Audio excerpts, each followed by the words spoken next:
seja bem-vindo ao Conexão.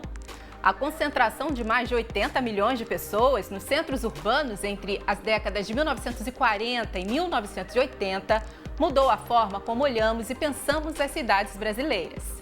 Tanto que em 2001 foi criado o Estatuto da Cidade, uma política para garantir o direito às oportunidades que a vida urbana oferece. Diante deste desafio e de tantas necessidades sociais, a busca por respostas pede o envolvimento de todos. A Geórgia Nicolau, diretora e fundadora do Instituto Procomum, curte essa ideia. Não é isso, Geórgia? Tudo bem? Oi, tudo bem? É isso mesmo. Você acredita que realmente a cidade precisa ser olhada como um todo? É isso? É isso. A gente acredita que a cidade ela é uma rede, uma grande rede. Você tem saberes, você tem fazeres. E o que a gente precisa é conectar, né, necessidades, ideias e infraestruturas, digamos assim, para daí emergir soluções para melhorar a vida de todo mundo. Pois é, como a tecnologia e a questão da inovação podem contribuir para isso, para esse ambiente mais cidadão? Então, a gente acha que a tecnologia, ela é, muitas vezes, ela ajuda a potencializar, né? A gente brinca assim, a tecnologia, muita gente fala que a tecnologia é a grande resposta, né? A resposta.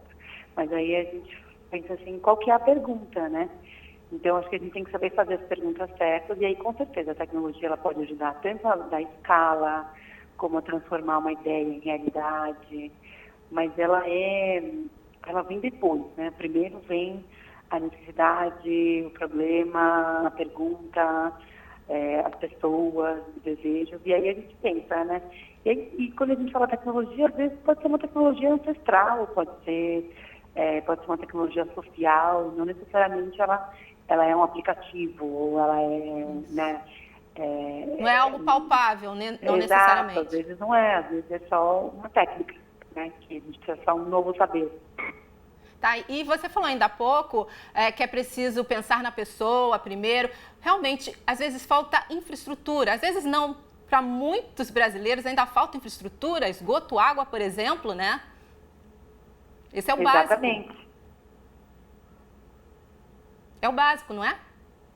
Então, e aí, às vezes, quando a gente se perde um pouco, às vezes, nesse discurso um pouco tecnicista das cidades inteligentes, com essa euforia em relação ao quanto que é possível fazer com tecnologia, a gente tem que lembrar, e aí o Instituto Procomum, ele tem se conectado muito com rede de outros laboratórios de instituições do sul global, porque a gente tem outro olhar, né? Em vários países do sul, a gente ainda está numa era que tem muita gente que ainda não é conectada na internet, não tem nem esgoto, não tem luz elétrica. Então, primeiro, as ideias e a criatividade, elas precisam emergir para solucionar esses problemas. E, acima de tudo, para engajar o cidadão. Por isso que a gente chama de inovação cidadã, né? Porque vem a partir do cidadão e de um senso de cidadania, um senso de coletividade, de construir juntos soluções para os problemas. Quando a gente pensa em inovação, pensa também junto em criatividade, o povo brasileiro é criativo. E o fato de estimularmos aí inovações estimula, obviamente, então a participação da população. É bom que ela se envolva cada vez mais. Exatamente, porque você dá condições para as pessoas poderem, fazer a política mão na massa, né? Digamos assim, você dá a dimensão de que nem tudo é o Estado, né? Nem tudo são as empresas, né? Ou às vezes é todo mundo junto, mas que a gente também pode, né, enquanto cidadão, ter uma ideia para melhorar meu bairro. E aí, a partir da minha ideia e da minha articulação, você pode pautar a política pública, por exemplo. Mas para isso você precisa ter uma ideia, você precisa ter rede, e você precisa ter as infraestruturas, né? Que possam transformar aquilo em realidade. Tá bom, que falamos até aqui então. Vou tirar a sua imagem da tela um minutinho, porque é sobre a importância desse olhar para o coletivo e para a criação de soluções que fala o quadro Inovação de hoje. A partir de uma vivência pessoal com uma artrose de quadril, o gerente financeiro Marcos Ramos desenvolveu um produto que pode ajudar qualquer pessoa com mobilidade reduzida. Vamos ver essa inovação desenvolvida pela equipe do Laboratório Aberto do Senai. A gente tem que entender que toda oportunidade ela se encontra numa deficiência ou numa dor do usuário, ou seja, a gente tem que entender o usuário muito bem. Essa deficiência foi vivida pelo Marcos e por isso essa grande vantagem, ele ter essa experiência própria, né, para a gente ter um produto mais acertado, mas é um produto para facilitar as pequenas ações do dia a dia mesmo.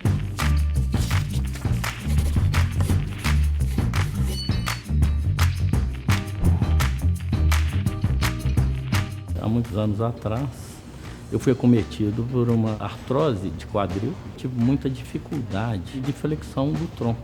Essa coisa foi complicando cada vez mais, eu fui aumentando peso e tendo cada vez mais dificuldade. No começo era minha esposa que me ajudava e meus filhos. Isso depois foi estendendo para os meus irmãos, então todo lugar que eu estava, se caía alguma coisa, alguém já corria e pegava para mim, porque já sabia que eu não ia dar conta.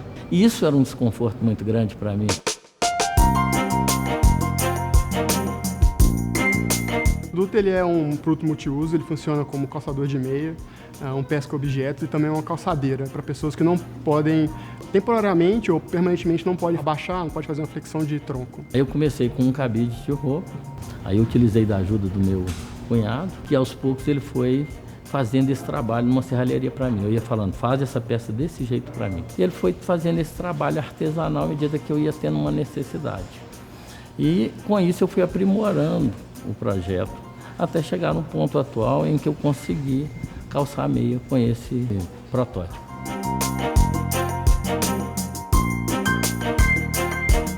Aqui no laboratório a gente, na verdade, tem uma grande tradição de conseguir pegar esses projetos inovadores. Normalmente surgem dessa vivência, né, onde o empreendedor ele já tem essa visão, ele vê uma deficiência no mercado, vê uma oportunidade no mercado, e aí ele procura o Lab para fazer a viabilização disso tudo. E a inovação do produto ele é resolver um problema que não estava bem resolvido no mercado, né? Durante essa minha necessidade, eu percebi que eu poderia estar ajudando outras pessoas que passaram pela mesma situação ou que estejam passando pela mesma situação que eu passei. Pessoas obesas, mulheres grávidas e todas aquelas pessoas que têm dificuldade de flexionar o tronco. Todas essas pessoas podem ser beneficiadas com esse produto.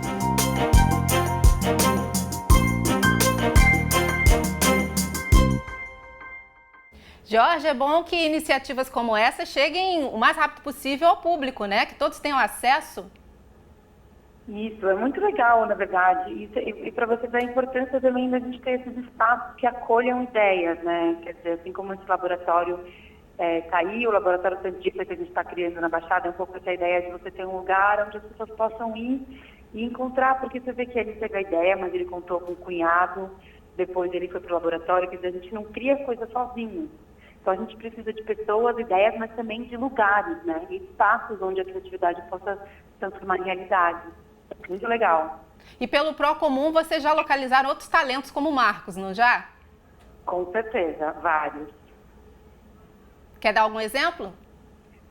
Por exemplo, a gente fez recentemente um projeto chamado Circuito Lab Cientista, lá na Baixada, e a gente teve mais de 150 projetos inscritos, e aí desses 150 a gente selecionou 13 e que ganharam uma microbolsa, né? E aí, por exemplo, a gente teve um projeto que foi o Papagalho, que é uma bicicleta que tritura galho e ajuda numa horta comunitária, numa comunidade de Santos. Então, a horta comunitária orgânica, ela é da comunidade, quem toma conta são duas senhoras, é a Horta Bons Frutos. E aí a São Paulo Leve, que é uma iniciativa da Magu, eles construíram essa bicicleta junto com a comunidade. E aí você vai andando na bicicleta e a bicicleta vai triturando e vai ajudando na compostagem, etc.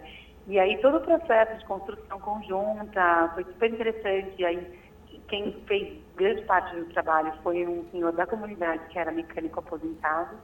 E ele disse, né, que ele nunca pensou que os saberes que eles tinham poderiam ajudar a horta da comunidade. Então, a partir de uma provocação, você vai descobrindo que tem saberes, e às vezes a gente tem saberes que a gente nem sabe que podem contribuir para uma solução para melhorar a vida do nosso próprio bairro, né? Então, enfim, esse é um exemplo. Outro exemplo, por exemplo, na comunidade de Cubatão, um coletivo que eles construíram um aquecedor solar de baixo custo.